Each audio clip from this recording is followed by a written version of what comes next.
Additional works for tender of insurance on state's properties and renewal of annual lease for the building of Public Prosecution Authority in Khawer. The meeting was chaired by His Excellency Dr. Saeed bin Mohammed Al Sakri, Minister of Economy and Chairman of the Tender Board.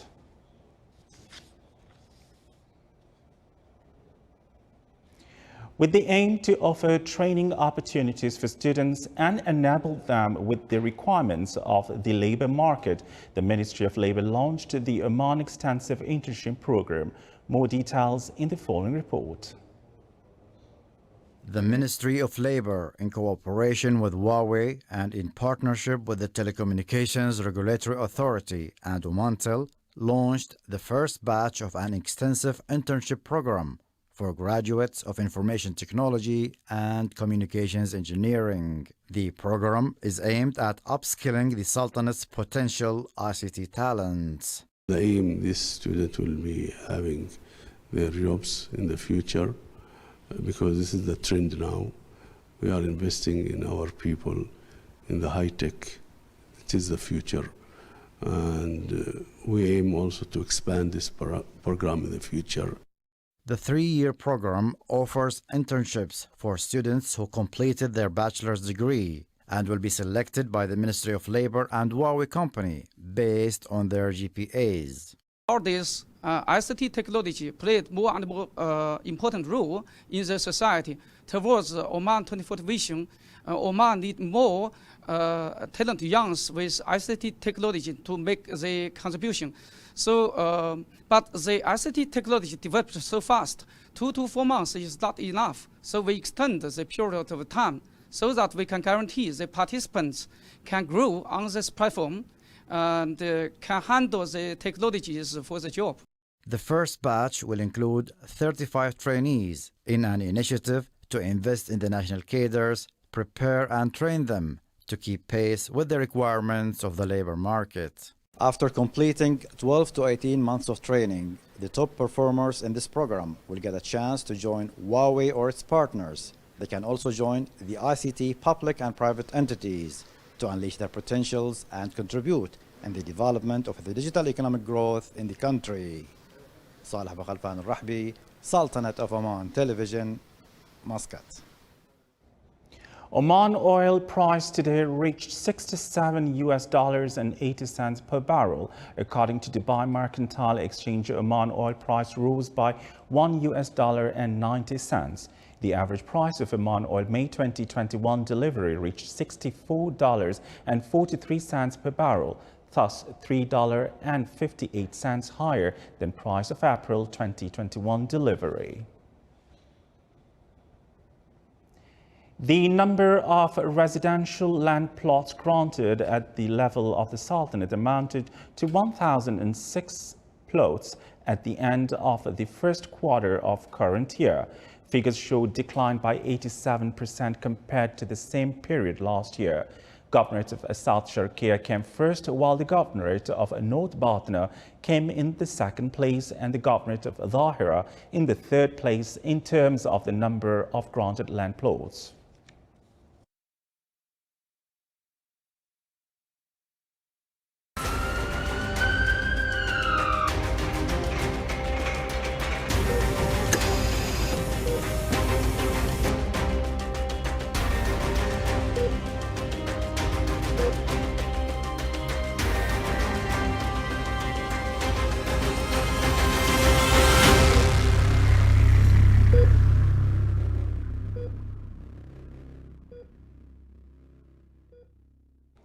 The Ministry of Health announced 9 deaths, 770 new cases, and 1,372 COVID-19 recoveries.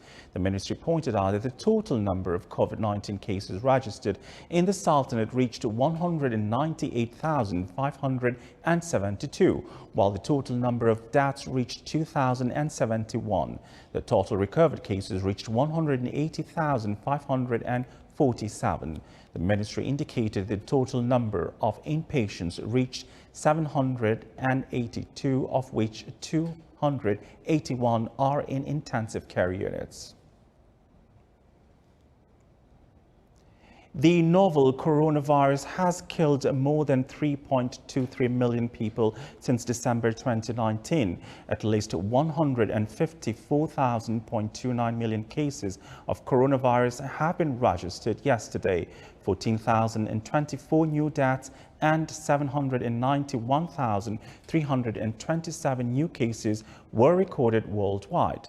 The United States is the worst affected country with 578,500 deaths, after the U.S. the hardest hit country of Brazil with 411,588 deaths, India 226,188, Mexico 217,740, and the United Kingdom with 127,543 deaths. Europe overall has nearly 1.08 million deaths. Latin America and the Caribbean has 934,775. Asia 356,113. The Middle East 132,668 deaths, and Africa 122,880 deaths. India's government facing calls for a strict lockdown to slow a devastating surge in coronavirus infections has been ordered by the Supreme Court to submit a plan to meet New Delhi's hospitals' oxygen needs within a day. The court decided against immediately punishing officials for failing to end a 2-week-old erratic supply of oxygen to overstretched hospitals. A massive wave of infections since April has pushed India's healthcare system to the brink, with people begging for oxygen cylinders and hospitals' beds on social media and new channels. Bodies have been piling up at cremation grounds and in graveyards, with relatives waiting for hours for last rites. Meanwhile, India's foreign minister pulled out of in-person meeting at a group of 7 gatherings in London today because of a possible exposure to the coronavirus. Britain's Foreign Office, which organized the meeting, did not immediately confirm reports that 2 members of the Indian delegation had tested positive.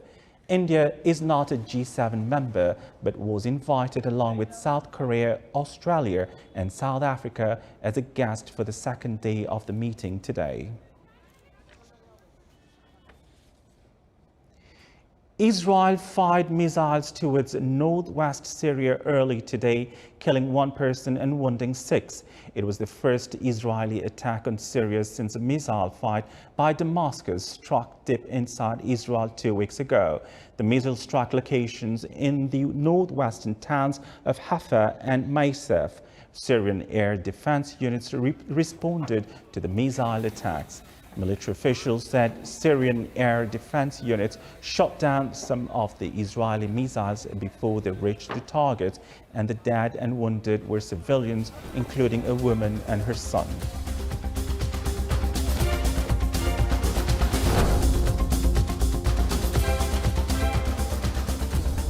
This is the Sultanate of Oman television. Before we end tonight's bulletin, here are the main points once again. A number of governorates of the Sultanate witnessed rains with varied intensity. The Ministry of Labour launches the Oman Extensive Internship Program 2021-2022.